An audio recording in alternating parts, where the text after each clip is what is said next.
এবারের প্রশ্ন মহিলাদের মধ্য থেকে। গুড ইভিনিং স্যার, আমি ডক্টর পূজা, পেশায় ফিজিওথেরাপিস্ট। স্যার, আপনি আপনার লেকচারে এই কথাগুলো বলেছিলেন, আমি সেগুলো আরেকবার বলছি। আপনি বলেছেন যে সব মুসলিম যদি চরমপন্থী হয় তাহলে মানুষের সমস্যাগুলোর সমাধান হবে। আমি ছোট একটা কারেকশন করেছি, আপনার চাইতে আমি অনেক ছোট, সেজন্য ক্ষমা চাইছি।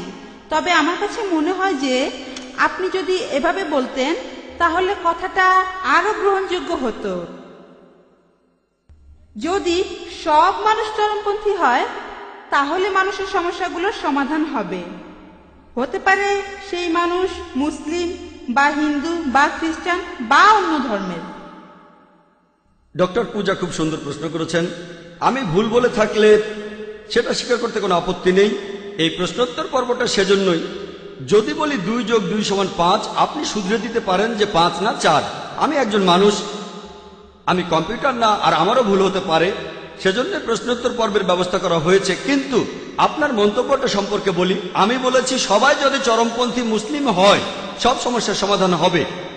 আপনি সেটা শুধরে দিয়ে বললেন যে আমি যদি এখানে বলতাম যে সব মানুষ যদি চরমপন্থী হয় সব সমস্যার সমাধান হবে, চরমপন্থী হবে কোন ক্ষেত্রে? যেভাবে আপনি বলেছেন, যেভাবে আপনি যেমনটা বলেছেন, চরম পরোপকারী, চরম দয়ালু। আমার লেকচারটা শুনে থাকেন, আমি বলেছি যে চরমপন্থী মুসলিম সেই হতে পারে যে চরম দয়ালু, চরম ক্ষমাশীল, চরম পরোপকারী, চরমভাবে সৎ, চরম ন্যায়বান। একজন ডাকাতও তো চরমপন্থী হতে পারে, যে ডাকাতি করে ধর্ষকও চরমপন্থী হতে পারে। যদি বলি সবাই চরমপন্থী হলে সমাধান, তাহলে সেই ধর্ষক খুশি হবে, সেটা একজন চরমপন্থী ধর্ষক, তাই না? অথবা একজন চরমপন্থী সন্ত্রাসী, এটা অন্য অর্থে। অপরাধীদের সন্ত্রস্ত করার কথা এখানে বলছি না, নিরীহ মানুষকে সন্ত্রস্ত করার কথা বলছি। কারণ সাধারণত সন্ত্রাসী বলতে বোঝানো হয় যারা নিরীহ মানুষকে সন্ত্রস্ত করে। এদিক থেকে কোনো মুসলিমেরই সন্ত্রাসী হওয়া উচিত না। বোন, আমি যদি পুরো ব্যাপারটা অনুবাদ করি তাহলে আপনি ভালোভাবে বুঝতে পারবেন। আমি যেটা বলেছিলাম, প্রত্যেক মানুষ যদি চরমপন্থী মুসলিম হয়, অর্থাৎ যদি প্রত্যেক মানুষ একেবারে চরমভাবে শান্তিকামী হয়, আল্লাহর কাছে আত্মসমর্পণ করে, তাহলে মানুষের সব সমস্যার সমাধান হবে। যেহেতু আরবি শব্দটা ব্যবহার করেছি, এটা আবার অনেকে হজম করতে পারে না। আপনার কথা বলছি না বোন, আমি মিডিয়ার কথা বলছি। ইসলাম অথবা মুসলিম এই কথাগুলো তারা হজম করতে পারে না, তাই আমি কথাগুলো অন্যভাবে বলছি যাতে করে অমুসলিমরাও এটা বুঝতে পারে। যদি প্রত্যেক মানুষ একেবারে চরমভাবে শান্তিকামী হয়, আল্লাহর কাছে নিজের ইচ্ছাকে সমর্পণ করে, মানুষের সব সমস্যার সমাধান হবে। হোক সেই মানুষ মুসলিম, হিন্দু বা খ্রিস্টান। এরপরে যদি বলেন হোক সে হিন্দু, মুসলিম, খ্রিস্টান, ধর্ষক, ডাকাত, তাহলে কোনো কাজ হবে না বোন। কারণ মুসলিম মানে যে আল্লাহর কাছে আত্মসমর্পণ করে, তাকে মুসলিম হতেই হবে। হিন্দু কেউ আল্লাহর কাছে আত্মসমর্পণ করলে খুব ভালো, হবে না? না না না, বোন আমাকে বলতে দেন, পরের প্রশ্ন পরে করেন, তখন উত্তর দেব। ঠিক আছে। আপনি ঠিকই বলেছেন। হিন্দু শব্দটার মানে কি জানেন আপনি? হিন্দু হলো একটা ভৌগোলিক অবস্থান। হিন্দু মানে সেই মানুষগুলো যারা থাকে ইন্ডিয়ায়। এভাবে বললে আমিও একজন হিন্দু বোন, আমিও একজন হিন্দু মুসলিম ভৌগোলিক অবস্থানের দিক থেকে। তবে এই হিন্দু শব্দটা প্রথম ব্যবহার করেছে আরবরা যখন তারা ইন্ডিয়া এসেছিল। যখন সৌদি আরবে গিয়েছিলাম তারা বলে হিন্দিয়া, হিন্দিয়া, হিন্দু। এটা জানেন, হিন্দু বলতে ভৌগোলিক অবস্থানকে বোঝানো হয়, কিন্তু এখন শব্দটাকে ভুল অর্থে প্রয়োগ করা হয় একটা ধর্মকে বোঝানোর জন্য। স্বামী বিবেকানন্দের কথা অনুযায়ী তিনি বলেছেন এই ধর্মের অনুসারীদের বলা উচিত বেদান্তবাদী, কারণ তারা বেদের কথা মেনে চলে। হিন্দু শব্দটা একটা মিসনোমার। বিশেষজ্ঞদের জিজ্ঞেস করেন, আপনি বললেন একজন হিন্দু কি মুসলিম হতে পারে? ভৌগোলিক অবস্থান বললে আমি একজন হিন্দু, আমি ইন্ডিয়াতে বাস করি, আল্লাহর কাছে আত্মসমর্পণ করেছি, আমি একজন শান্তিকামী মানুষ। তবে প্রত্যেক মানুষ, 1 মিনিট বোন, 1 মিনিট, আমেরিকানরাও ভালো মানুষ হতে পারে, ইংরেজরাও ভালো মানুষ হতে পারে। যদি বলি পৃথিবীর সব মানুষ ইন্ডিয়ায় থাকবে, সেটা এখানে সম্ভব হচ্ছে না, তাহলে সবাই হিন্দু হতে পারছে না। বোন, আগে উত্তরটা শেষ করতে দেন। আপনি প্রশ্ন করেছেন, আমি সেটার উত্তর দিচ্ছি। আপনি প্রশ্ন করেছেন, আমি উত্তর দিচ্ছি। আপনি আরেকটা চান্স পাবেন, সমস্যা নেই বোন, অবশ্যই। তবে আগে শেষ করতে দেন। আপনি যে শব্দটা বলেছেন সেটার অর্থ আপনার জানা উচিত।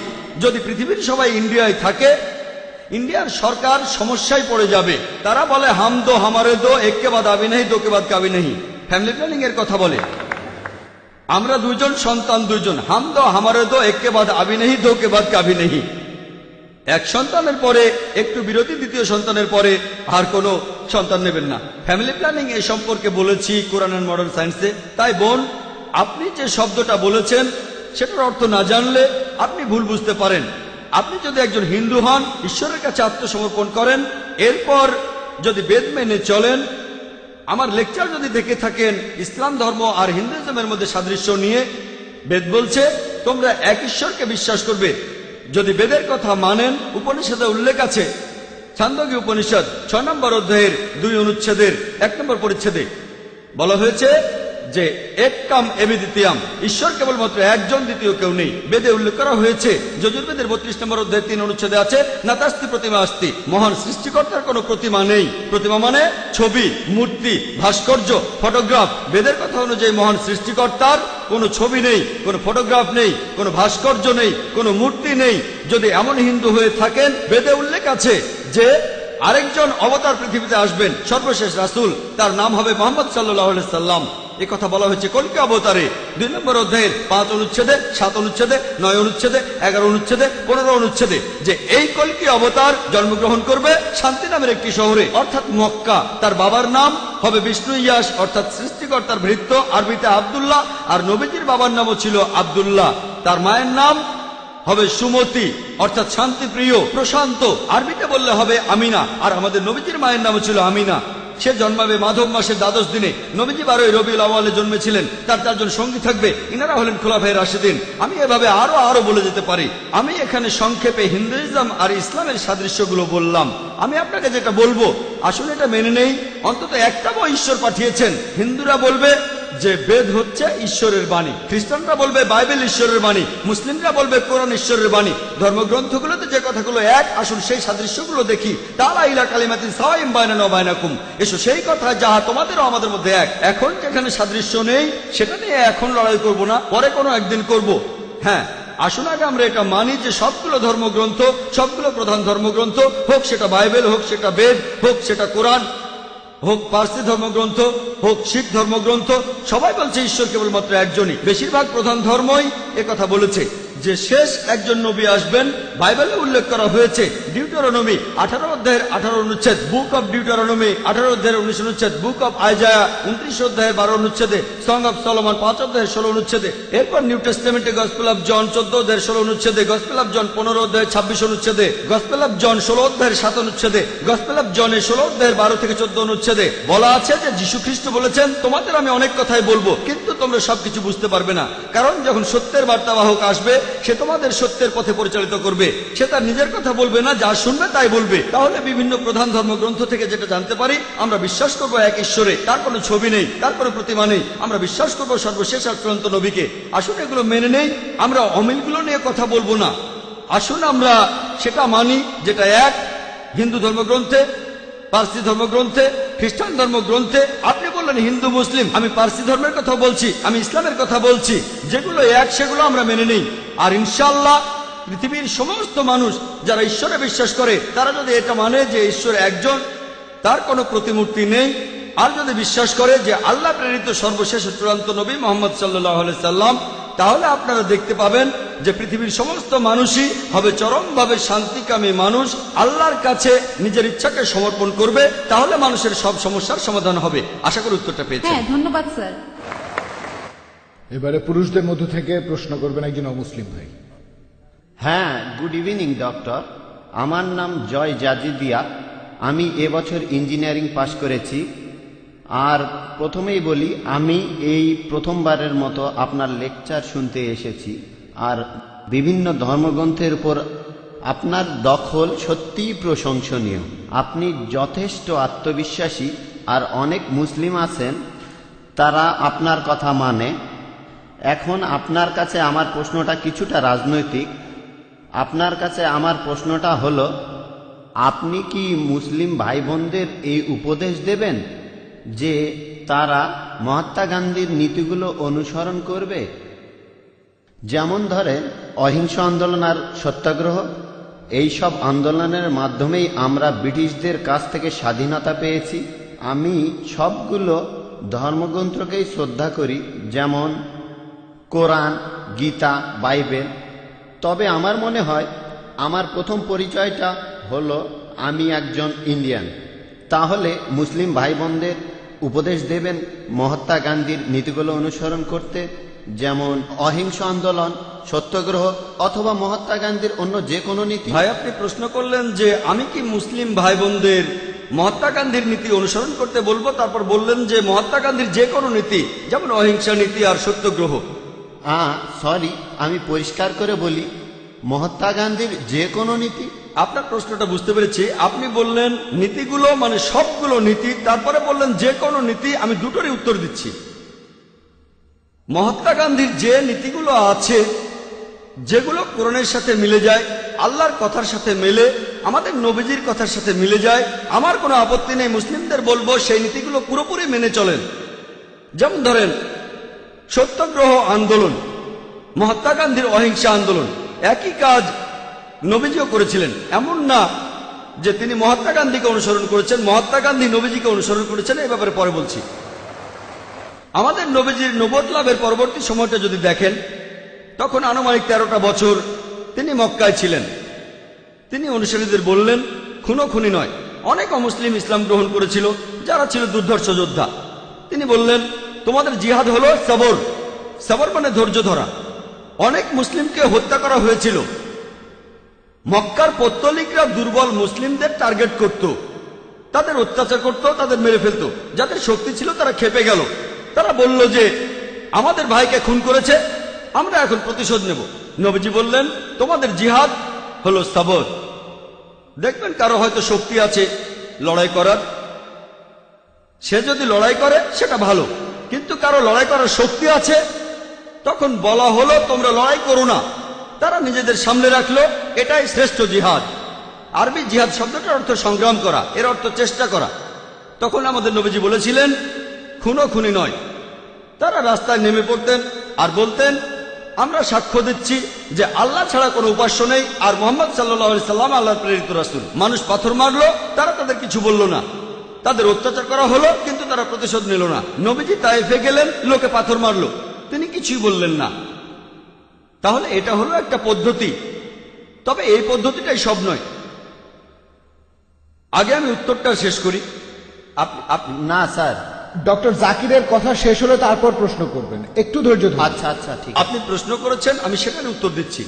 মহাত্মা গান্ধীর এই নীতি, এই অহিংসা নীতি অনেক ক্ষেত্রে কাজে লাগবে। কিন্তু এখন যদি ইন্ডিয়া সরকারকে বলেন যে এই লোকটা ডাকাতি করছে, এটা অপরাধ, অ্যারেস্ট করবেন না। এই লোকটা ধর্ষণ করছে, এটা অপরাধ, কিন্তু অ্যারেস্ট করবেন না, ইন্ডিয়া সরকার কি এটা মানবে? সব দেশে দেখবেন যে পুলিশ বাহিনী আছে। এই পুলিশ সে দেশের শান্তি আর নিরাপত্তা নিশ্চিত করতে মাঝে মধ্যে তারা বল প্রয়োগ করে অপরাধীদের বিরুদ্ধে, যাতে শান্তি বজায় থাকে। আপনি ইন্ডিয়ার সরকার বা বোম্বের পুলিশ কমিশনারকে বলতে পারবেন না যে দেখেন মহাত্মা গান্ধী অহিংসার কথা বলেছেন, তাই যে ডাকাতি করছে তাকে করতে দিন। তাকে শুধু বলেন ডাকাতি করবেন না। ধরেন কেউ আপনার বোনকে ধর্ষণ করছে, শুধু বলেন ধর্ষণ করবেন না, এটা হচ্ছে অহিংসা নীতি। এই নীতিতে সব কাজ হয় না। ইসলাম ধর্মে জুলম বলে একটা শব্দ আছে। জুলম, জুলম আরবিতে এই শব্দটার অর্থ হতে পারে উৎপীড়ন, আর যে এই উৎপীড়ন করে তাকে বলা হয় জালিম, একজন জালিম। আর কোন লোকটা বেশি জালিম? যে মানুষ এই উৎপীড়ন বন্ধ করতে পারে কিন্তু তারপরেও করে না। নবীজি মুহাম্মদ সাল্লাল্লাহু আলাইহি সাল্লাম বলেছেন, সহিহ মুসলিমে উল্লেখ আছে, যদি খারাপ কাজ হতে দেখো তোমার হাত দিয়ে তা থামাও। যদি হাত দিয়ে থামাতে না পারো তাহলে তোমার মুখ দিয়ে থামাও। যদি মুখ দিয়ে থামাতে না পারো তাহলে মনে মনে অভিশাপ দাও। আর মনে মনে অভিশাপ দিলে তুমি হবে সবচেয়ে নিচু স্তরের মুমিন, সবচেয়ে নিচু স্তরের মুসলিম। যদি আপনি দেখেন কেউ ধর্ষণ করছে, মহাত্মা গান্ধী বলেছেন ধর্ষণ করবেন না, তখন যদি আপনার তাকে থামানোর সামর্থ্য থাকে আপনার হাত দিয়ে তাকে থামান। সে হয়তো আপনার বোন না, হয়তো আপনার মা না। যদি দেখেন কেউ ধর্ষণ করছে, তাকে হাত দিয়ে থামাতে পারলে আপনার হাত দিয়ে থামান। যদি সেটা না পারেন, যদি দুর্বল হন, শরীরে শক্তি না থাকে, মুখে বলেন ভাই সাহেব ধর্ষণ করবেন না, বলাৎকার করবেন না, ভাই ধর্ষণ করবেন না। আপনার মুখ দিয়ে তাকে বলেন। যদি ভাবেন আমি মুখে বারণ করলে লোকটা আমাকে মেরে ফেলবে, অন্তত পক্ষে মনে মনে অভিশাপ দেন। তাহলে পরিস্থিতির উপর নির্ভর করে কাজের পদ্ধতিও বদলাবে। নবীজি যখন মদিনায় গেলেন একসময় শান্তি বজায় ছিল, তারা হুদাইবিয়ার সন্ধি করল। মক্কার মুশরিকরা মুসলিমদের সাথে তখন একটা চুক্তি করলো, মুশরিকরা চুক্তি ভঙ্গ করলো, তারপর যুদ্ধ বেঁধে গেল। আল্লাহ তাআলা তখন বললেন, যুদ্ধক্ষেত্রে কাফিরদের দেখলে ভয় পেও না, লড়ো, হত্যা করো, পরিস্থিতির উপর নির্ভর করবে। একজন বিখ্যাত ঐতিহাসিকের কথা অনুযায়ী মাইকেল এইচ হার্ট তার একটা বইতে তিনি পৃথিবীর ইতিহাসে 100 জন প্রভাবশালী মানুষের কথা বলেছেন। 1 নম্বরে তিনি বলেছেন মুহাম্মদ সাল্লাল্লাহু আলাইহি সাল্লামের কথা। শুধুমাত্র এই জন্যই কথাটা বলছি না, তিনি এখানে আরো বলেছেন মহাত্মা গান্ধী সম্পর্কে। মাইকেল এইচ হার্ট খুব বিখ্যাত ঐতিহাসিক, ইতিহাসের 100 জন প্রভাবশালী মানুষের কথা বলার পরে তিনি সেখানে বেশ কিছু কথা বলেছেন। এখানে তিনি তখন মহাত্মা গান্ধী সম্পর্কে বলেছেন। তিনি লিখেছেন যে মহাত্মা গান্ধীর এই সত্যাগ্রহ আন্দোলন, যেটা ছিল তখনকার গুরুত্বপূর্ণ আন্দোলন, এটার জন্যই নাকি ব্রিটিশরা তখন ফিরে গিয়েছে। কিন্তু তিনি বলেছেন যদি এই আন্দোলনটা না হতো তারপরও ইন্ডিয়া ঠিকই স্বাধীন হয়ে যেত। এটা বলেছেন বিখ্যাত ঐতিহাসিক মাইকেল এইচ হার্ট। তাহলে যেটা বুঝতে পারি, পরিস্থিতির উপর নির্ভর করে কাজের পদ্ধতিটা ঠিক করতে হবে। সব সময় অহিংসা নীতি চলবে না। মাঝে মধ্যে দেশে শান্তি বজায় রাখার জন্য আমাদের বল প্রয়োগ করতে হয়। যেমন দেখেন, প্রত্যেক দেশে পুলিশ বাহিনী থাকে, আইন প্রয়োগ করে। কেউ যদি কোনো কিছু নিয়ে বাড়াবাড়ি করে, ধর্ষণ করে, ডাকাতি করে, নিরীহ মানুষদের ক্ষতি করে, তখন শেষ উপায় হিসেবে প্রত্যেক দেশের পুলিশ যেমন বল প্রয়োগ করে, একইভাবে ইসলাম বলছে যে শেষ উপায় হিসেবে, শেষ অবলম্বন হিসেবে মাঝে মধ্যে শান্তি বজায় রাখার জন্য বল প্রয়োগ করতে হয়। আশা করি উত্তরটা পেয়েছেন। আর কিছু বলতে চাইলে এখন বলতে পারেন। না স্যার, উত্তরে আমি সন্তুষ্ট। আপনাকে অনেক ধন্যবাদ। সেজন্য বলেছিলাম বাধা দেবেন না, এটা আমার পেশা, আমি এ কাজটাই করি। পুরো উত্তরটা শুনলে তারপর বুঝতে পারবেন। আমি শুরু করলে যদি হাত তোলেন, যখনই আপনি আপনার হাতটা তুলছেন আপনার মাথায় তখন প্রশ্নটা ঘুরছে, আমার উত্তরটা শুনছেন না। যখন আপনি শুনেছেন মনোযোগ দিয়ে ইনশাল্লাহ, তাহলে বুঝতে পারবেন। না পারলে ইনশাল্লাহ আপনি আরো সুযোগ পাবেন। এছাড়া আমি এখানে উপস্থিত সব মুসলিম ভাই বোনদের অনুরোধ করব, আপনারা ডক্টর জাকির নায়কের মতো একজন অসাধারণ মানুষকে পেয়েছেন। দয়া করে আপনারা সবাই উনাকে অনুসরণ করবেন। অবশ্য এমন অনেক মানুষই আছে যারা ঠিক পুরোপুরি মেনে চলে না। আশা করি যে মুসলিম ভাই বোনেরা ইসলাম ধর্ম পালন করবে পুরোপুরি, আর ইন্ডিয়াকে গর্বিত করবে। ধন্যবাদ। আপনাকে ধন্যবাদ। আমি অনুরোধ করব মুসলিমদের সবাইকে অনুসরণ করবেন নবীজি মোহাম্মদ সাল্লাল্লাহু আলাইহি সাল্লামকে, আর সর্বশেষ আসমানি কিতাব এই পবিত্র কোরআনকে। এখানে ভাই আপনি বললেন যে মুসলিমদের উচিত আমাকে অনুসরণ করা। আমি অনুরোধ করব তখনই আমাকে অনুসরণ করবেন যখন আমি কোরআন আর সহিহ হাদিস অনুসরণ করব। তাই আমি বলবো আমাকে অনুসরণ করার কথা বললেন, আমি বলবো আমাকে অনুসরণ করবেন না, কোরআন আর সহিহ হাদিসের সাথে মিললে অনুসরণ করবেন। যদি কোরআন আর সহিহ হাদিসের সাথে না মেলে তাহলে ডক্টর জাকির নায়কও জিরো। জাকির নায়কের তখন কোনো মূল্য নেই। আমি যা বলছি সেটা যদি চূড়ান্ত আসমানি কিতাব পবিত্র কোরআনের সাথে মেলে আর শেষ নবী মুহাম্মদ সাল্লাল্লাহু আলাইহি সাল্লামের কথার সাথে মেলে তাহলে অনুসরণ করবেন। আমি অনুরোধ করব আমার কথার সাথে কোরআন আর হাদিসের মিল থাকলে তবে অনুসরণ করবেন। ভাই অভিষেক এসেছেন, যিনি একটু আগেই প্রশ্ন করলেন, তিনি স্টেজের পেছনেই আছেন। তিনি ডক্টর জাকির নায়কের কাছ থেকে আরেকটা কোরআন নেওয়ার সুযোগটা হারাতে চান না, তাই উনি স্টেজে আসছেন।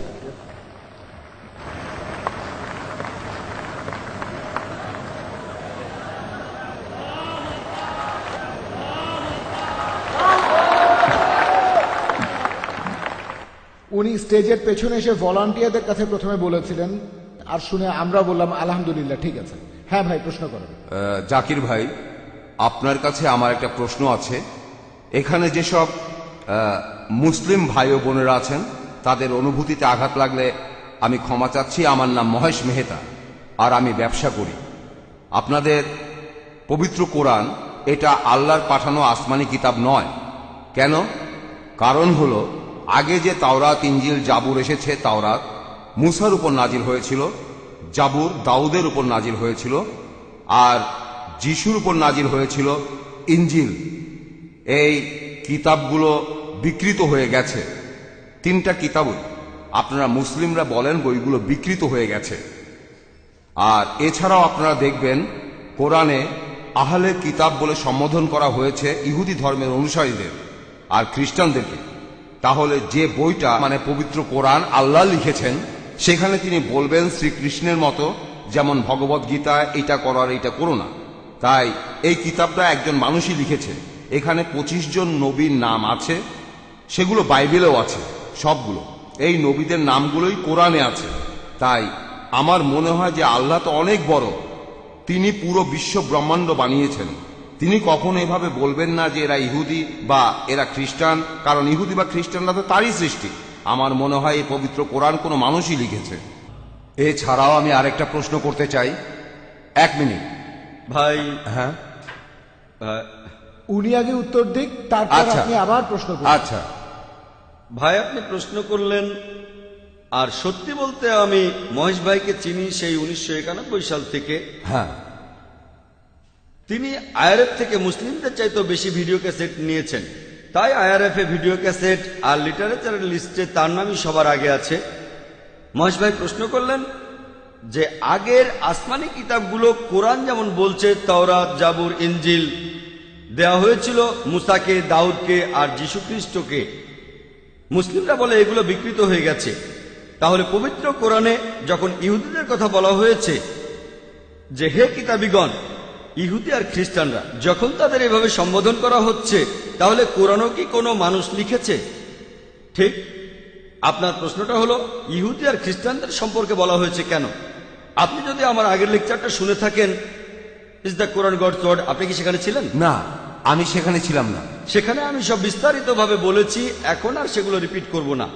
সেখানে বলেছি মানুষ কিভাবে অভিযোগ করে যে নবীজি নিজে এটা লিখেছেন, তিনি লিখেছেন, আর কেন লিখেছেন, ক্ষমতা বা অন্য কিছু ইত্যাদি। লেকচারটা ছিল 2 ঘন্টার, সেগুলো রিপিট করব না। তবে আপনার মূল প্রশ্নতে আসি।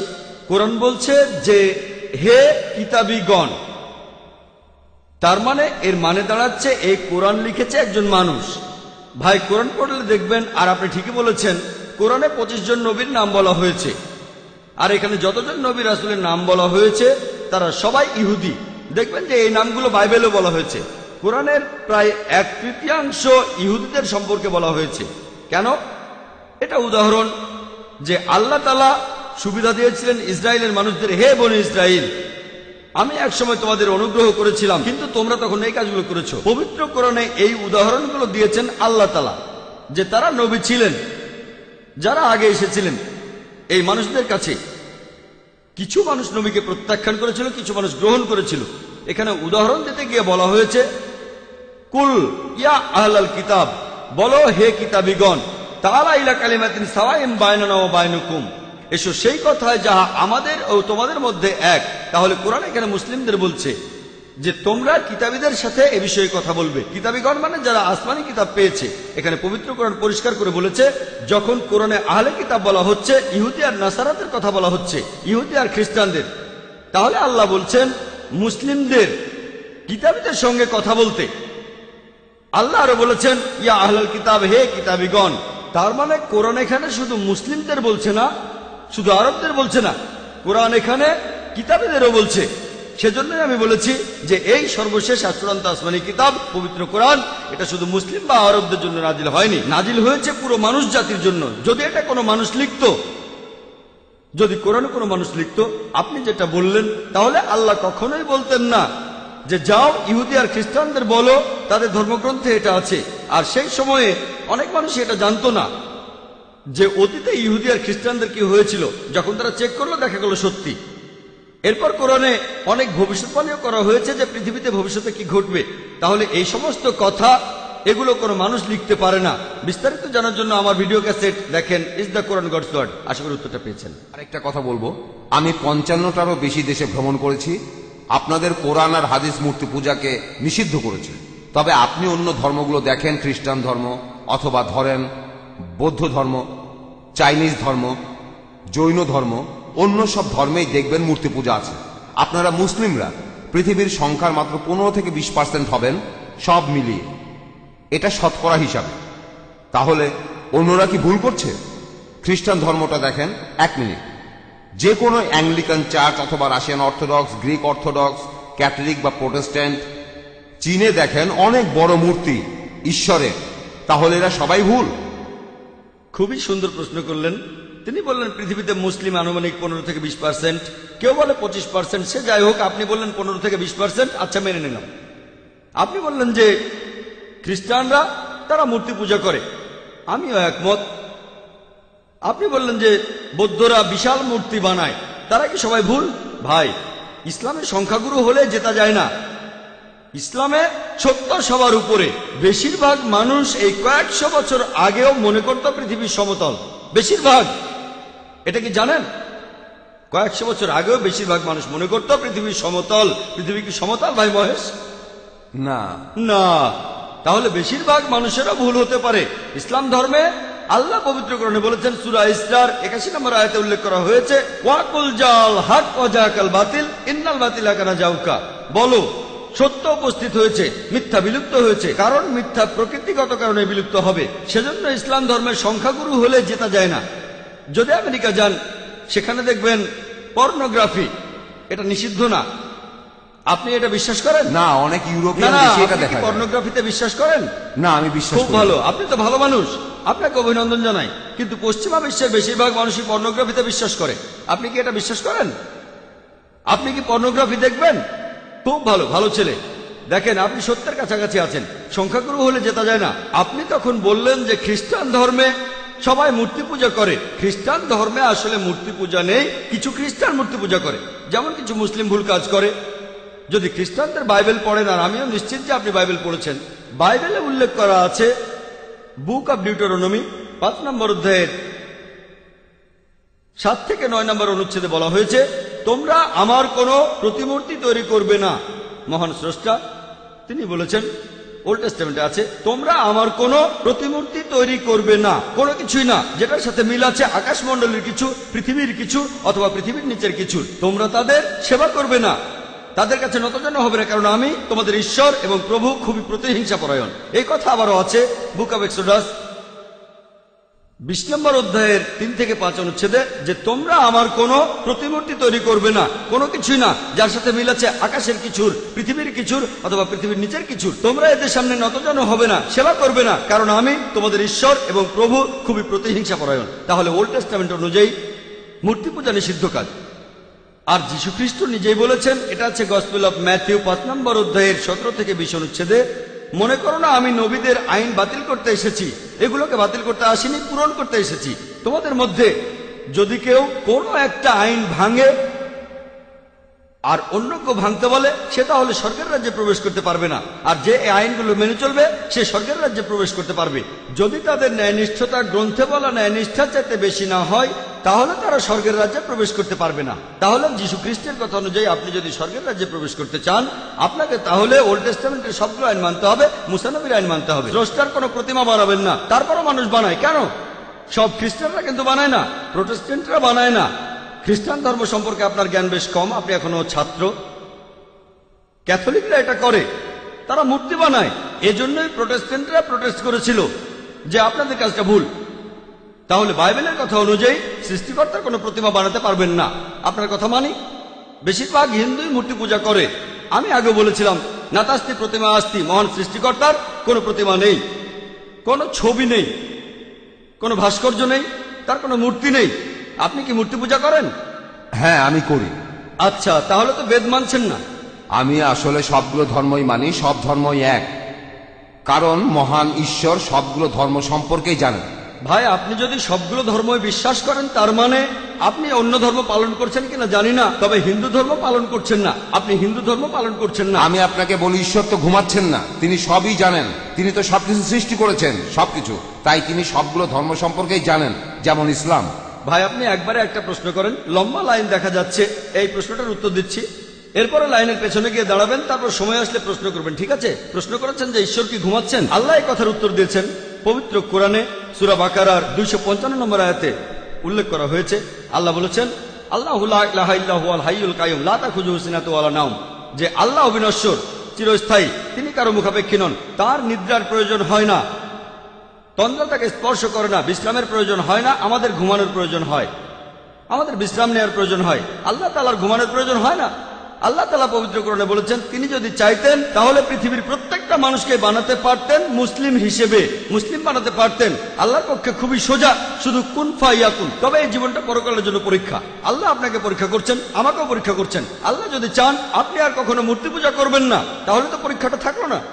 পরীক্ষাটা হচ্ছে আল্লাহ আপনাকে কিছু আইন দিয়েছেন, এখন আপনি সেগুলো মানবেন কি মানবেন না। আপনি নাকি সবগুলো ধর্মই মানেন, কিন্তু আপনি তো হিন্দু ধর্ম মানছেন না, আপনি তো ইসলাম মানছেন না, আপনি তো খ্রিস্টান ধর্ম মানছেন না, শিখ ধর্ম মানছেন না, বৌদ্ধ ধর্ম মানছেন না। আমাকে এমন কোন কথা দেখান যেখানে ধর্মপট বলছে, বৌদ্ধ যে কোনো গ্রন্থ বলছে যে বুদ্ধ তার মূর্তি বানাতে বলেছেন। তিনি কখনোই বলেননি। বুদ্ধ কোথায় বলেছেন? আগামীকাল ধরেন কোন মুসলিম যে নবীজি মোহাম্মদ সাল্লাল্লাহু আলাইহি সাল্লামের মূর্তি বানালো, সে যদি মূর্তি বানিয়ে তার পূজা করে, আমি বলবো সেটা ভুল। নবীজি কখনোই তার মূর্তি বানাতে বলেননি। এখন কিছু মানুষ যদি কোনো ভুল কাজ করে থাকে, হোক তারা সংখ্যালঘু বা সংখ্যাগুরু, সেটা তখন সত্যি হয়ে যায় না। গৌতম বুদ্ধ কখনোই তার মূর্তি বানাতে বলেননি। এখন কেউ এই মূর্তিগুলোর বিরুদ্ধে গেলে সে আসলে বৌদ্ধদের ধর্ম পালনে সাহায্য করছে। শুধু বুদ্ধের একটা বিশাল মূর্তি বানিয়েছে বলেই তারা বুদ্ধকে মানে, এমনটা কিন্তু ঠিক না। সেজন্য আমি বলেছি, যদি কোনো ধর্মকে বুঝতে চান, অনুসারীদের দেখবেন না, ভাই মহেশ আমাকে দেখবেন না, ধর্মগ্রন্থগুলোকে দেখেন, পবিত্র কোরআন দেখেন, পবিত্র কোরআন পড়েন, আপনাদের বেদ পড়েন, যেগুলো কমন সেগুলো মেনে চলেন, আর যেগুলো কমন না সেগুলো পরে দেখবেন। আপনি নাকি সব ধর্মই পালন করেন, আপনি তো হিন্দু ধর্ম মানছেন না, খ্রিস্টান ধর্ম মানছেন না, ইসলাম ধর্ম মানছেন না, সবগুলো তো পরের কথা। আমি বলছি অন্তত পক্ষে কমন জিনিসগুলো আপনি মেনে চলেন, যেগুলো কমন না সেটা নিয়ে পরে কথা বলবো। আপনি তো কমন জিনিসগুলো মেনে চলছেন না, সবগুলো মানা তো পরের কথা। যেদিন আপনি মূর্তি পূজা বন্ধ করবেন, সেদিন আমি কথা বলতে পারবো যে আপনি সবগুলো ধর্মের সবচেয়ে প্রধান কথাটা মানছেন। যেদিন আপনি মোহাম্মদ সাল্লাল্লাহু আলাইহি সাল্লামকে সর্বশেষ ও চূড়ান্ত নবী হিসেবে মানবেন, সেদিন বলতে পারবো আপনি বেশিরভাগ প্রধান ধর্মের সবচেয়ে প্রধান দুটো কথা মানছেন। আশা করি উত্তরটা পেয়েছেন।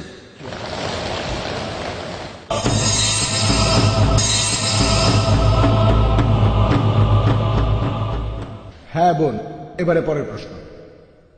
আসসালামু আলাইকুম, আমি ভাগ্যশ্রী সাওয়ান্ত। আমি অমুসলিম।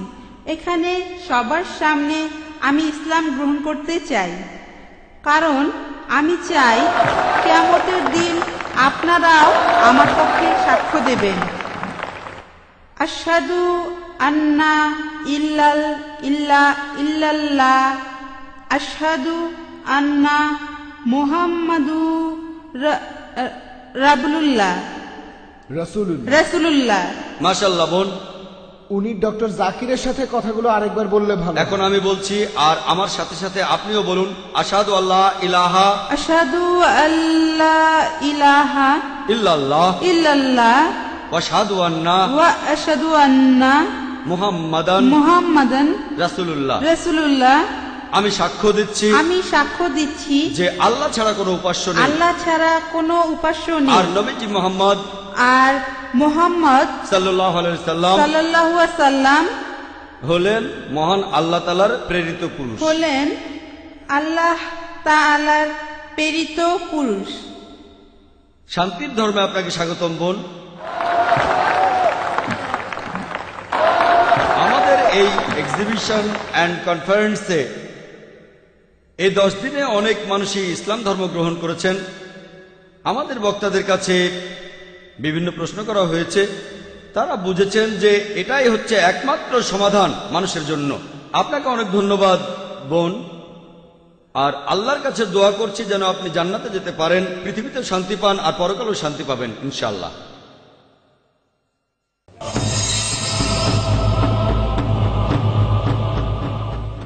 প্রশ্নটা আমার অমুসলিম বান্ধবীর, সে তার পরিচয় দিতে অনিচ্ছুক। ঠিক আছে, আপনার বান্ধবীর হয়ে আপনি প্রশ্নটা করতে পারেন। আমার বান্ধবী এমবিএ এর ছাত্রী। তার প্রশ্ন হলো, আল্লাহকে কেন আল্লাহ বলে ডাকা হয়, অন্য কোনো নামে ডাকা হয় না কেন? বোন, আপনি প্রশ্ন করলেন যে আল্লাহকে কেন আল্লাহ বলে ডাকা হয়, অন্য নামে কেন ডাকা হয় না। এর উত্তর আছে পবিত্র কোরআনে সূরা ইসরাঈ 110 নম্বর আয়াতে উল্লেখ করা হয়েছে। পবিত্র কোরআনে বলা হয়েছে, কুলিতুল্লাহ আবিদুর রহমান আয়ামাত আদু ফালাল আসমাউল হুসনা। তোমরা তাকে ডাকো আল্লাহ বলে অথবা রহমান বলে ডাকো, তোমরা তাকে যে নামে ডাকো না কেন, সকল সুন্দর নামগুলি তো তাহারই। আপনি মহান স্রষ্টা আল্লাহ সুবহানাহু ওয়া তাআলাকে ডাকতে পারেন যে কোনো নামে, তবে সেটা হতে হবে সঠিক নাম, সেটা হবে বিশুদ্ধ নাম, এমন নাম হবে যেটা তিনি নিজে দিয়েছেন। পবিত্র কোরআন এবং সহিহ হাদিসে আল্লাহর নাম উল্লেখ আছে 99টা। আর রহমান, আর রাহিম, আল কারিম, আল হাকিম, পরম দয়ালু, পরম করুণাময়, পরম জ্ঞানী, সব মিলিয়ে 99টা। আর সবার উপরে সেটা আল্লাহ। আর এই কথাটা যে সুন্দর নামগুলো আল্লাহর, এটা সূরা ইসরার 110 নম্বর আয়াতে উল্লেখ আছে। এছাড়াও সূরা তাহার 8 নম্বর আয়াতে উল্লেখ করা হয়েছে, সূরা আরাফের 180 নম্বর আয়াতে আছে, সূরা হাশরের 24 নম্বর আয়াতে আছে। এখানে আল্লাহ বলেছেন যে সুন্দর নামগুলি সেগুলো আল্লাহর, আর সবচেয়ে শ্রেষ্ঠ নাম আল্লাহ। এখন আমরা মুসলিমরা আল্লাহ তাআলাকে কেন আরবিতে আল্লাহ বলে ডাকি, কেন ইংরেজিতে গড বলে ডাকি না? আসলে এর কারণটা হচ্ছে অন্য সব নামগুলো আর শব্দ সেগুলোকে আমরা বিকৃত করতে পারি। যেমন ধরেন ইংরেজিতে গড শব্দটা যদি গডের পরে একটা এস লাগাই, এটা হবে গডস, ঈশ্বরের বহুবচন। আল্লাহর কোনো বহুবচন হয় না। কুল হুয়াল্লাহু আহাদ, বলো তিনি আল্লাহ এক অদ্বিতীয়। যদি গডের পরে DESS যোগ করেন, এটা হবে গডেস, মহিলা ঈশ্বর। ইসলামে পুরুষ আল্লাহ বা মহিলা আল্লাহ বলে কিছু নেই। আল্লাহ সুবহানাহু ওয়া তাআলার কোনো লিঙ্গ নেই। যদি গডের পরে ফাদার যোগ করেন, সেটা হবে গড ফাদার, সে আমার গড ফাদার, সে আমার অভিভাবক। ইসলাম ধর্মে আল্লাহ আব্বা বা আল্লাহ ফাদার বলে কিছু নেই। যদি গডের পরে মাদার যোগ করেন, সেটা হবে গড মাদার। ইসলাম ধর্মে আল্লাহ মাদার বা আল্লাহ আম্মি বলে কিছু নেই। যদি গডের আগে তিন শব্দটা জুড়ে দেন, সেটা হবে তিন গড, অর্থাৎ নকল ঈশ্বর। তিন আল্লাহ বলে কিছু নেই ইসলামে। আর এই জন্যই আমরা মুসলিমরা আমরা আল্লাহ তাআলাকে ডাকি আরবি শব্দ আল্লাহ বলেই। আর এই কারণে এই আল্লাহ শব্দটা বেশিরভাগ প্রধান ধর্মগ্রন্থগুলোতেই দেখতে পাবেন। যদি শিখ ধর্মগ্রন্থ পড়েন, সেখানে মহান সৃষ্টিকর্তার একটা বৈশিষ্ট্য বলা হয়েছে আল্লাহ। যদি খ্রিস্টানদের বাইবেল পড়েন, গসপেল অব মার্ক 15 অধ্যায় 34 অনুচ্ছেদে আছে, গসপেল অব ম্যাথিউ 27 অধ্যায় 46 অনুচ্ছেদে আছে, বলা আছে যে যীশু খ্রিস্টকে যখন ক্রুশবিদ্ধ করা হলো, তিনি বলেছিলেন আল্লাহ আল্লাহ লামা সাবাক্তানি, ঈশ্বর ঈশ্বর কেন তুমি আমাকে ত্যাগ করলে। এই আল্লাহ আল্লাহ লামা সাবাক্তানি শুনে কি মনে হয় ঈশ্বর ঈশ্বর কেন তুমি আমাকে ত্যাগ করলে? না। তবে এটার যদি আরবি করেন, এটা হবে আল্লাহ আল্লাহ লামা তারাক্তানি, একই রকম। এই হিব্রু আর আরবি ভাষা দুটো একই রকম। আর আপনারা ধর্মীয় ডিকশনারিতে দেখবেন, সেখানে বলা হয়েছে আল্লাহ বা আল্লাহ একই কথা, আল্লাহ ALAH একই। তাহলে আল্লাহ শব্দটা বাইবেলেও আছে, হিন্দু ধর্মগ্রন্থেও আছে, বেদে উল্লেখ করা আছে। একটা আলাদা উপনিষদ আছে যার নাম আল্লাহ উপনিষদ। তাহলে এই আল্লাহ শব্দটা, এই শব্দটা উল্লেখ করা হয়েছে বিভিন্ন প্রধান ধর্মগ্রন্থে। এটাই হলো স্রষ্টার সবচাইতে সঠিক ও শুদ্ধ নাম। আশা করি উত্তরটা পেয়েছেন। কোনো অমুসলিম ভাই কি প্রশ্ন করবেন? হ্যাঁ ভাই। স্যার, আমার নাম গিল রয়, বোম্বেতে থাকি, আমি ব্যবসা করি। আমাকে সুযোগ দেওয়ার জন্য ধন্যবাদ। প্রশ্ন করার জন্য অনুষ্ঠানটা বেশ উপভোগ করেছি, এই প্রথম এসেছি। আমার প্রশ্নটা ধর্মান্তরিত হওয়া প্রসঙ্গে, ইসলামে আসা অথবা বের হয়ে যাওয়া। এখন অনেক মুসলিম দেশেই ইসলাম থেকে কেউ অন্য ধর্ম গ্রহণ করতে পারে না। কিছু দেশে জবরদস্তি করা হয় বা মৃত্যুদণ্ড দেয়া হয়। তবে ভুল হলে শুধরে দেবেন, আমি ঠিক জানি না। তবে যে দেশে অমুসলিমের সংখ্যা বেশি, সেখানে অন্য ধর্ম থেকে ইসলামে আসতে বাধা দেয়া হয় না। এখন ইসলাম ধর্মে সঠিক নিয়মটা কি? কারণ আপনার লেকচারেই বললেন ইসলাম ধর্মে কোনো জবরদস্তি নেই, আর পৃথিবীর লক্ষ লক্ষ মানুষ ইসলাম ধর্ম গ্রহণ করছে। তাহলে ধর্মান্তরিত হতে বাধা দেয়া হচ্ছে কেন? তারা কি ঠিক করছে? এখানে অনুমতি দিলে অসুবিধা কোথায়? কেউ যদি স্বেচ্ছায় ইসলাম ধর্ম ত্যাগ করতে চায়, তাকে বাধা দেওয়া হবে কেন? আপনি আমেরিকাকে দেখেন, সেখানে বেশিরভাগ মানুষ খ্রিস্টান, তাদের বেশিরভাগই খ্রিস্টান ধর্মের অনুসারী। যদি তারা ধর্ম পরিবর্তনে বাধা দেয়, যদি ইসলাম ধর্ম গ্রহণে বাধা দেয়, সেরকম হলে আপনি কি বলবেন? ভাই, আপনি খুব সুন্দর প্রশ্ন করেছেন, খুবই ইম্পর্টেন্ট প্রশ্ন। প্রশ্নটা দুটো অংশ। প্রথম অংশে আপনি বলেছেন যে কিছু মুসলিম সংখ্যাগরিষ্ঠ দেশে কেন ধর্ম পরিবর্তন বা প্রচার করতে দেয়া হয় না, সেখানে অন্য ধর্ম প্রচার করতে পারবেন না, ধর্মান্তর নিষিদ্ধ, সেখানে কোনো মুসলিম তার ধর্ম পরিবর্তন করতে পারে না, মূল প্রশ্ন। এটাই প্রথম অংশ। দ্বিতীয় অংশে ধর্মান্তর হলে মৃত্যুদণ্ড কেন? আমেরিকাতে যদি এখন ধর্মপ্রচার নিষিদ্ধ হয়, ধর্মান্তর নিষিদ্ধ হয়, তখন আমি কি বলবো? খুব সুন্দর প্রশ্ন ভাই। আপনি যদি কোনো ধর্মপ্রচারের কথা বলেন, এমন কিছু দেশ আছে যেমন ধরেন সৌদি আরব, সেখানে অন্য ধর্মপ্রচার নিষিদ্ধ। আমার জানা মতে একটা দেশই আছে যেখানে অন্য ধর্মপ্রচার নিষিদ্ধ, সেটা সৌদি আরব। এর কারণ হলো যে ধরেন ভাই, আপনি একটা স্কুল শুরু করেছেন, স্কুল চালু করতে গিয়ে আপনি ইন্টারভিউ নিচ্ছেন একজন অঙ্কের টিচারের। যখন আপনি অঙ্কের টিচারদের ইন্টারভিউ নিচ্ছেন, আপনি প্রশ্ন করলেন 2 + 2 = কত? একজন অঙ্কের টিচার বলল 2 + 2 = 3। পরের জন্য সে বলল 2 + 2 = 4, আর পরের জন্য সে বলল 2 + 2 = 5। অনেক মানুষই বলে এখানে সমস্যাটা কোথায়? আপনি আপনার ধর্ম প্রচার করেন, যারা গ্রহণ করতে চায় তারা গ্রহণ করবে। আমি আপনাকে বলি যে আপনার স্কুলে অঙ্কের টিচার কেমন রাখবেন? যে বলে 2 + 2 = 3, নাকি তাকে রাখবেন যে বলে 2 + 2 = 5? আমি বলবো না, আমিও অঙ্ক জানি, আমি এ ব্যাপারে একেবারে নিশ্চিত। অঙ্কে 2 + 2 = 4, আর কিছুই না। তাহলে ধর্মের কথা অনুযায়ী সৌদি আরব তারা একেবারে নিশ্চিত আর মেনে নিয়েছে কোরআনের এই আয়াতটা। সূরা ইমরানের 19 নম্বর আয়াতে উল্লেখ করা হয়েছে, ইন্নাদ-দীনা ইনদাল্লাহিল ইসলাম। আল্লাহ তাআলার কাছে একমাত্র গ্রহণযোগ্য দিন হলো আল্লাহর কাছে নিজেকে সমর্পণ করে শান্তি অর্জন করা। তারা সৌদি আরবে ভুল কোনো কিছুই প্রচার করতে দেবে না। তবে বিজ্ঞান প্রযুক্তির ক্ষেত্রে তারা আমেরিকানদের স্বাগত জানিয়েছে, আপনারা চলে আসেন। স্বাগত জানিয়েছে ইংল্যান্ডের মানুষদের, স্বাগত জানিয়েছে ইন্ডিয়ার মানুষদের, সমস্যা নেই। বিজ্ঞান ও প্রযুক্তিতে তারা উপরে আছে, তাই বিজ্ঞান ও প্রযুক্তির ক্ষেত্রে তারা বিশেষজ্ঞ আনছে আমেরিকা থেকে, ইংল্যান্ড থেকে, সিঙ্গাপুর থেকে, ফিলিপাইন থেকে, ইন্ডিয়া থেকে, বিভিন্ন দেশ থেকে। কিন্তু যদি ধর্মের কথা বলা হয়, তারা একেবারে নিশ্চিত, তারা পুরোপুরি শিওর যেটাই সত্যি। একইভাবে আপনিও নিশ্চিত যে 2 + 2 = 4, আপনি অঙ্কে ভুল শেখাতে দেবেন না। একইভাবে সৌদি আরবে এমন, আমি বিভিন্ন ধর্মের উপর একজন ছাত্র, পবিত্র কোরআন বাদে এই পৃথিবীতে আর একটা ধর্মগ্রন্থ পাবেন না যেটা বলছে যে এটাই হলো সত্যিকারের ধর্ম। আপনি হিন্দু ধর্মগ্রন্থগুলো পড়ে দেখেন, আপনি খ্রিস্টানদের পবিত্র বাইবেল পড়ে দেখেন, বাইবেলের কোথাও বলা হয়নি যে খ্রিস্টান ধর্ম সঠিক। খ্রিস্টানদের বাইবেলে খ্রিস্টান শব্দটাই কোথাও নেই, এটা কি জানেন? পবিত্র বাইবেলে খ্রিস্টান বলে কোনো শব্দ পাবেন না। এরপর হিন্দু শব্দটা আপনি বেদে পাবেন না, এটা কি জানেন? বেদের কোথাও এই কথা বলা হয়নি যে এটাই হলো একমাত্র সঠিক ধর্ম। বাইবেলের কোথাও এই কথা বলা হয়নি যে এটাই হলো একমাত্র সঠিক ধর্ম।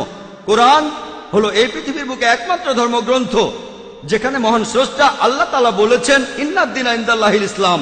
আল্লাহ তাআলার কাছে একমাত্র গ্রহণযোগ্য দিন হলো ইসলাম। তাহলে যদি ধর্ম প্রচারের কথা বলি, অন্য কোন ধর্ম প্রচারের কথা বলি, এটুকু বলতে পারি যে এ ব্যাপারে তারা নিশ্চিত, তারা সেখানে অন্য কাউকে অন্য কোনো ধর্ম প্রচার করতে দেবে না। এই ইন্ডিয়া একটা ধর্মনিরপেক্ষ দেশ, এটা কোনো হিন্দু রাষ্ট্র না। এদেশের সংবিধান সেটাই বলছে, এখানে গণতান্ত্রিক শাসন ব্যবস্থা চালু আছে। আমি একজন ইন্ডিয়ান, ভৌগোলিকভাবে আমি হিন্দু কারণ আমি ইন্ডিয়ান, তবে ইসলাম ধর্ম পালন করি, ইসলাম ধর্ম আমি মানি। এটা আমার জন্মগত অধিকার যে আমার ধর্ম প্রচার, প্রসার এবং পালন করতে পারবো। ইন্ডিয়ার সংবিধান সেটাই বলছে। আগে তাহলে সংবিধানটা বদলাতে হবে। আমরা সবাই জানি যে আমেরিকা একটা গণতান্ত্রিক দেশ, তাদের সংবিধানে এটা আছে যে বাক স্বাধীনতা থাকবে। আপনি আমার কাছে জানতে চেয়েছেন, তখন যেমন বললেন যে আমেরিকা যদি অন্য ধর্মের প্রচার নিষিদ্ধ করে, যদি বাধা দেয়, তাহলে আমার কেমন লাগবে? এটা তো তাদের খ্রিস্টান ধর্মগ্রন্থে নাই। আমি বলবো তারা খ্রিস্টান ধর্ম মানছে না, তারা তো বাইবেল মেনে চলছে না। আপনি বলবেন এটা একটা হিন্দু রাষ্ট্র, আসলে কিন্তু তা নয়, এটা ধর্মনিরপেক্ষ দেশ। হিন্দু রাষ্ট্র কোথাও বলা হয়নি। আপনি তো খ্রিস্টান, আপনি আমাকে বাইবেল থেকে মাত্র একটা কথা দেখান যেটা বলছে যে খ্রিস্টান ধর্মই একমাত্র সঠিক ধর্ম। হ্যাঁ বলেন। স্যার, তখন বাইবেলের এরকম ব্যাখ্যা করা হয়েছিল ওল্ড আর নিউ টেস্টামেন্টের। তখনকার দিনের খ্রিস্টান বিশেষজ্ঞরা বাইবেলের ব্যাখ্যা করেছিল যে বাইবেল বলছে কেউ যদি খ্রিস্টান ধর্ম ত্যাগ করতে চায় তাকে তখন মৃত্যুদণ্ড দেয়া হবে। অনেক আগে স্পেনে খ্রিস্টানরা এমনটা করেছিল, সেটা প্রায় 500 বছর আগে। তবে এখন মানুষ অনেক উন্নত হয়েছে। আমি এমন কোন খ্রিস্টান সংখ্যাগুরু দেশের কথা জানি না যারা এটাতে বাধা দেয়। আমি ধর্ম প্রচারের কথা বলছি না, প্রচার করার কথা বলছি না, ব্যক্তিগত স্বাধীনতার কথা বলছি। ধরেন একজন মুসলিম কোন একটা মুসলিম দেশে যদি ধর্মত্যাগ করতে চায়। ভাই এটা তো আপনার প্রশ্নের দ্বিতীয় অংশ, এজন্যই বলছি আগে উত্তরটা শেষ করতে দেন। আপনি কি করছেন? আমি তো শুরুতেই বলেছি, আমি প্রথমেই তো আপনার প্রশ্নটা বলে নিয়েছিলাম। প্রশ্নটার দুটো অংশ আছে, প্রথম অংশের উত্তর দিয়েছি আর আপনি শুরু করলেন। যখন আপনি হাত উপরে তুললেন তখন আমি কি বুঝি? আপনি আমার উত্তরটা তো মনোযোগ দিচ্ছেন না। ঠিক, আমরা আপনাকে প্রশ্ন করার সুযোগ দিয়েছি, আমাকে উত্তর দেবার সুযোগটা দেন। ঠিক আছে, আচ্ছা। আমি তো বলেছিলাম আপনার প্রশ্নের দুটো অংশ আছে, আর আমার উত্তর শেষ করার আগে আমি যদি কথা বলে যাই অন্য সবাই বুঝবে, আপনি বুঝবেন না। আমি তো চাই আপনিও সেটা বোঝেন। আমি তো চাই আপনি যেন শান্তির ধর্ম গ্রহণ করেন। ঠিক আছে ভাই, এবারে প্রশ্নের দ্বিতীয় অংশে আসি। যদি কেউ অন্য ধর্মে যেতে চায়, যদি কেউ ইসলাম ধর্ম ত্যাগ করতে চায়, পবিত্র কোরআনে স্পষ্ট করে সূরা বাকারা 256 নম্বর আয়াতে বলা হয়েছে, লা ইকরাহা ফিদ্দিন, দিন সম্পর্কে কোনো জবরদস্তি নেই। সত্য স্পষ্ট হচ্ছে মিথ্যা থেকে। তাহলে কোনো মানুষ যদি ইসলাম থেকে অন্য কোনো ধর্মে যেতে চায়, ভালো, কিয়ামতের দিন সে ক্ষতিগ্রস্তদের দলে থাকবে। আর মৃত্যুদণ্ডের কথা যদি বলেন, বিশেষজ্ঞদের মাঝে মতভেদ আছে। কিছু কিছু বিশেষজ্ঞ বলেন, যদি সেই লোক ধর্মান্তরের পরে যদি তার নতুন ধর্ম প্রচার করতে থাকে আর ইসলামের বিরুদ্ধে কথা বলে, তাহলে তাকে মৃত্যুদণ্ড দেওয়া হবে। আর এই একই রকম আইন, প্রায় একই রকম আইন সব দেশেই দেখবেন, ইন্ডিয়াতেও দেখবেন। এখানে দেশের বিরুদ্ধে কথা বলতে পারবেন না। ইন্ডিয়াতে ধরেন কোনো একজন লোক সে দেশের গোপন তথ্য বিক্রি করলো কোনো শত্রুর কাছে, ঠিক আছে, তার তথ্যগুলো সত্যিও হতে পারে, হয়তো কোনো ব্লুপ্রিন্ট। কিছু দেশ মৃত্যুদণ্ড দেবে, অন্যরা দেবে যাবজ্জীবন কারাদণ্ড, যদিও সে সত্যি কথা বলেছে। নিজস্ব আইন প্রত্যেক দেশেরই আছে। তাহলে ইসলামে যদি কোনো মুসলিম ইসলাম ধর্ম ত্যাগ করে অন্য কোনো ধর্ম গ্রহণ করে, তারপর সেটা প্রচার করে, ধর্মটা প্রচার করে, ইসলামের বিরুদ্ধে কথা বলে, যদি সেটা কোনো ইসলামিক দেশ হয়, যদি ইন্ডিয়ায় কেউ এমনটা করে, কেউ তাকে মৃত্যুদণ্ড দিতে পারবে না। যদি সে এমন দেশে থাকে যারা ইসলামিক শরিয়া মেনে চলে, এখানে সে কি করছে? বিশৃঙ্খলা সৃষ্টি করছে। সে তাহলে সেই দেশে অশান্তি সৃষ্টি করছে। এমন অবস্থা হলে মৃত্যুদণ্ড দেয়া হবে। সব মুসলিম দেশ কিন্তু ইসলামিক শরিয়া মেনে চলে না, এ কথাটা জেনে রাখেন। হাতে কোনো কয়েকটা দেশ কেউ এই আইনগুলো মানে, কেউ ওই আইনগুলো মানে। আমি এমন দেশের কথা জানি না যারা 100% ইসলামিক শরিয়া প্রয়োগ করে, আমি জানি না, এমন দেশের কথা জানি না। তাহলে আপনার এই কথা বুঝতে হবে যে মুসলিম দেশে ইসলামিক শরিয়া প্রচলিত আছে, আর তেমন দেশে যদি এরকম কোনো ঘটনা ঘটে, যেমন ইন্ডিয়ায় কেউ যদি দেশের গোপন তথ্য বেচে দেয়, তাকে কারাদণ্ড দেওয়া হবে। কত বছরের আমি জানি না, মৃত্যুদণ্ডও হতে পারে। আমেরিকার ক্ষেত্রে একই ঘটনা। সেই একইভাবে এই মুসলিম দেশের আইন হলো এটা, সে দেশে ইসলামিক আইনে শাসন কাজ চালানো হয়। তাহলে আশা করি উত্তরটা পেয়েছেন। ধন্যবাদ। এবারের প্রশ্ন মহিলাদের মধ্য থেকে। আসসালামু আলাইকুম জাকির ভাই, আমার নাম নীলম শেঠি। আমার জন্ম হিন্দু পরিবারে। আমি একদিন আজাদ ময়দানে হিন্দুইজম ও ইসলামের সাদৃশ্য নিয়ে আপনার লেকচারটা শুনেছিলাম। সেই দিন থেকেই আমি ইসলাম পছন্দ করি। আজকে সবার সামনে আমি ইসলাম ধর্ম গ্রহণ করছি। লা ইলাহা ইল্লাল্লাহু মুহাম্মাদুর রাসূলুল্লাহ। আমিন। মাশাআল্লাহ বোন, আপনাকে অভিনন্দন। ইসলাম গ্রহণ করার জন্য আপনাকে অভিনন্দন বোন। তিনি বললেন যে কয়েক বছর আগে বোম্বের আজাদ ময়দানে তিনি প্রথম আমার লেকচার শুনেছিলেন। টপিক ছিল হিন্দুইজম এবং ইসলামের মধ্যে সাদৃশ্য। আর সেই দিন থেকেই তিনি ইসলাম পছন্দ করেন, আর আজকে তিনি সবার সামনে ইসলাম গ্রহণ করলেন। আপনাকে এই শান্তির ধর্মে স্বাগত জানাই। আল্লাহর কাছে দোয়া করছি তিনি যেন আপনাকে রহমত দান করেন, আর ইনশাআল্লাহ আপনি জান্নাতে যাবেন, ইহকাল এবং পরকালেও শান্তি পাবেন। ধন্যবাদ।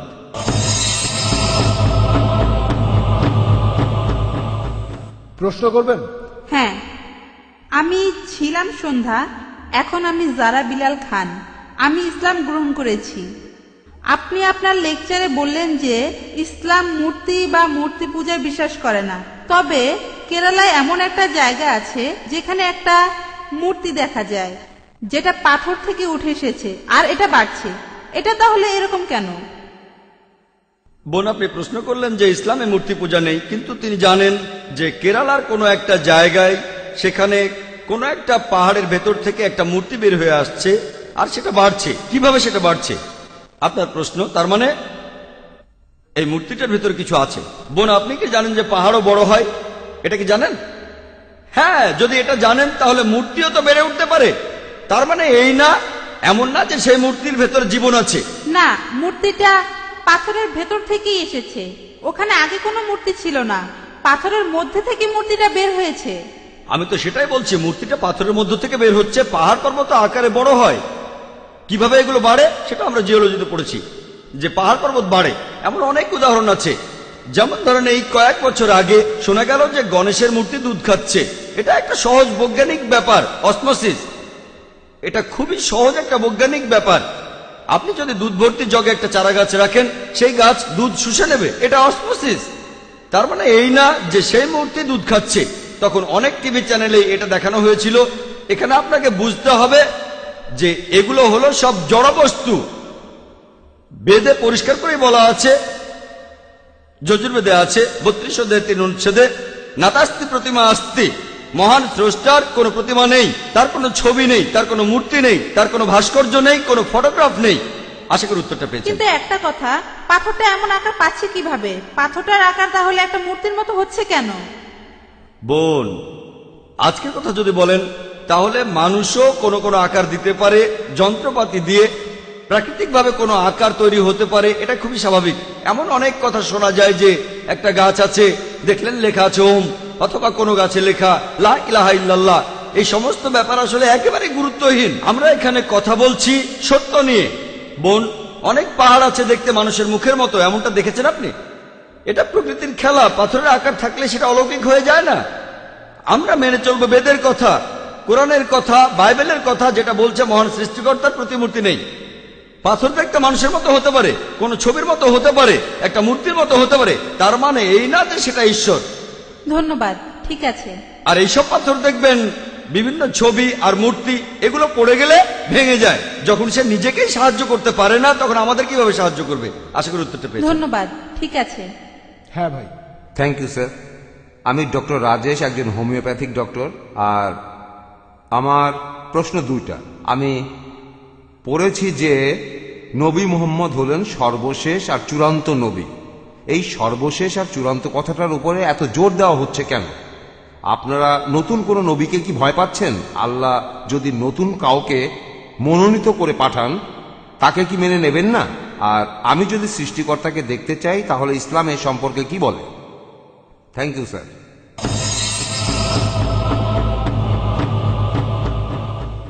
ভাই দুটো প্রশ্ন করেছেন। প্রথম প্রশ্ন, এটার উপরে এত জোর দিচ্ছি কেন যে তিনি শেষ নবী। আল্লাহ আরেকজন নবী পাঠাতে চাইলে কি পারতেন না? আর শেষ প্রশ্ন, যদি আমি আল্লাহকে দেখতে চাই তাহলে কি করব? আপনার এই প্রশ্নে পরে আসছি। প্রথম অংশটা যে জোর দিচ্ছি কেন যে মোহাম্মদ সাল্লাল্লাহু আলাইহি সাল্লাম শেষ নবী, শুধু আমি জোর দিচ্ছি না, বেদও জোর দিচ্ছে, কুরআনও জোর দিচ্ছে, বাইবেলও জোর দিচ্ছে, আর কোরআন অন্যান্য ধর্মগ্রন্থ জোর দিচ্ছে। আল্লাহ পবিত্র কোরআনে বলেছেন, সূরা আহজাবের 40 নম্বর আয়াতে উল্লেখ করা হয়েছে, মাকানা মুহাম্মাদান আবা আহাদিম মিন যালিকুম ওয়ালাকি রাসূলুল্লাহ ওয়া খাতামুন নবী ওয়া কানা আল্লাহু বিকুল্লি শাইইন আলিমা। যে মুহাম্মদ সাল্লাল্লাহু আলাইহি সাল্লাম তোমাদের মধ্যে কোনো পুরুষের পিতা নন, বরং তিনি হলেন আল্লাহ তাআলার প্রেরিত রাসূল, তিনি নবুয়তের শেষ সিলমোহর, আর নিশ্চয়ই আল্লাহ সকল বিষয় জানেন। এখন আল্লাহ নিজে এই কথা বলেছেন। আল্লাহ নতুন কাউকে পাঠাতে চাইলে অবশ্যই পাঠাতে পারতেন, তবে আল্লাহ কখনো মিথ্যে কথা বলেন না। আল্লাহ কখনো মিথ্যে বলেন না। পবিত্র কোরআনে এই কথা উল্লেখ করা আছে। সূরা আহজাবের 40 নম্বর আয়াতে বলা হয়েছে তিনি হলেন শেষ নবী। তাই আল্লাহ জানেন, যদি আল্লাহ নতুন কাউকে পাঠাতে চাইতেন তাহলে মুহাম্মদ সাল্লাল্লাহু আলাইহি সাল্লামকে শেষ নবী উল্লেখ করতেন না। যেহেতু মুহাম্মদকে শেষ নবী বলা হয়েছে, আমি বিশ্বাস করেছি। আর আল্লাহ তাআলা তো ভবিষ্যৎও জানেন, আপনি আমি ভবিষ্যৎ জানি না, আল্লাহ ভবিষ্যৎ জানেন। তিনি বলেছেন মুহাম্মদই শেষ নবী, সেজন্য আমি সেটা বিশ্বাস করি। এখন আমাদের যেটা যখন প্রয়োজন, আল্লাহ তাআলা ঠিক সেটাই দিয়েছেন আমাদের। কিছু মানুষ বলে, আল্লাহ নবীকে কেন সৃষ্টির প্রথম দিনেই পাঠালেন না? আমার ছেলে কয়েকদিন আগে বলছিল, আমাকে প্রথমে কেন মেডিকেল কলেজে ভর্তি করলে না? বললাম, আগে তো স্কুলে যেতে হবে, ক্লাস 1, ক্লাস 2, ক্লাস 3, কলেজ, তারপর মেডিকেল, ঠিক আছে? তাই মানুষের সভ্যতার বিভিন্ন পর্যায়ে আল্লাহ বিভিন্ন রাসূল পাঠিয়েছেন। আমরা 4টা কিতাবের নাম জানি, এছাড়াও অনেক আছে, তাওরাত, জাবুর, ইনজিল, এগুলোর নাম জানি। এরপর আল্লাহ তাআলা ঠিক করলেন যে 1400 বছর আগে মানুষ পবিত্র কোরআন বোঝার পর্যায়ে চলে এসেছে। তখন তিনি পাঠালেন তার সর্বশেষ ও চূড়ান্ত রাসূল মুহাম্মদ সাল্লাল্লাহু আলাইহি সাল্লামকে। সর্বশেষ আর চূড়ান্ত কিতাব হলো কোরআন।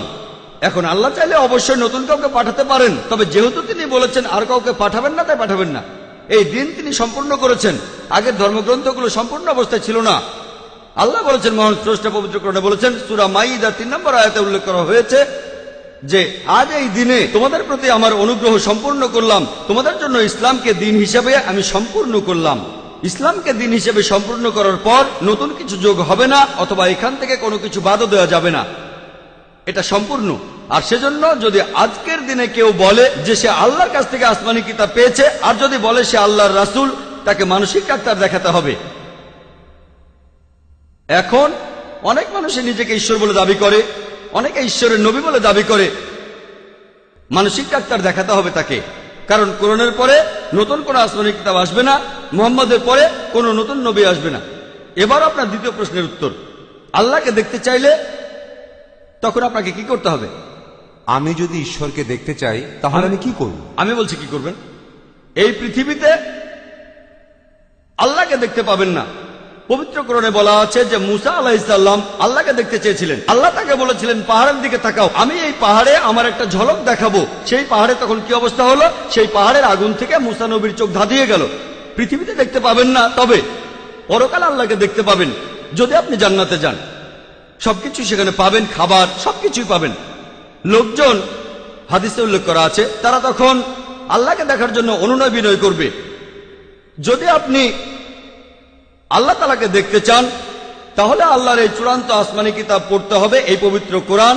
কোরআনের কথাগুলো মেনে চলবেন। সর্বশেষ আর চূড়ান্ত নবী মুহাম্মদ সাল্লাল্লাহু আলাইহি সাল্লামের কথাগুলো মেনে চলবেন। যদি মুহাম্মদ সাল্লাল্লাহু আলাইহি সাল্লাম আর কোরআনের কথাগুলো আপনি মেনে চলেন, ইনশাআল্লাহ আপনি জান্নাতে যাবেন। যদি আমি মানি, আমিও জান্নাতে যাব। আর ইনশাআল্লাহ আমরা আল্লাহর আইন মেনে চললে জান্নাতে যাব। আর ইনশাআল্লাহ আমরা সেখানে আল্লাহকে দেখতে পাবো। আশা করি উত্তরটা পেয়েছেন। ধন্যবাদ।